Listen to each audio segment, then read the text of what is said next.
Dinamo Rīga jau 5. sezonu pēc kārtas sadarbībā ar nodibinājumu Palīdzēsim LV oktobra mēnesī atzīmē labo darbu nedēļu, aizvadot šīs nedēļas mājas spēles labo darbu zīmē, kur gan līdzjutēji, gan komanda tiek aicināti izdarīt kādu labu darbu, palīdzot bērniem un jauniešiem ar īpašām vajadzībām.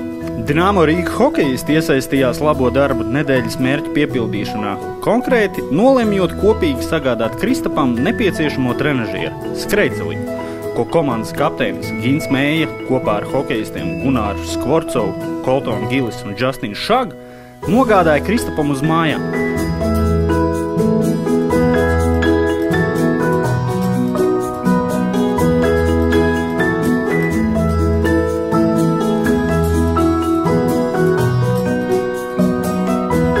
Priecīgi bija Kristapa tuvinieki un emocionāli satraukts pats Kristaps, kuram šī ir pārsteiguma dāvana nesenajā dzimšanas dienā. Kristapam jau kopš dzimšanas ir smaga diagnoze – bērnu cerebrālā trieka. Viņa kustības ir ierobežotas. Trenažieris skrejceliņš ļoti noderēs, lai attīstītu puišu kustības un spēju pastāvīgāk darboties. Kristapa ģimenes emocionālie pateicības vārdi vēl ilgi skanēs pasākumu dalībnieku atmiņā. Kopā mēs varam vairāk.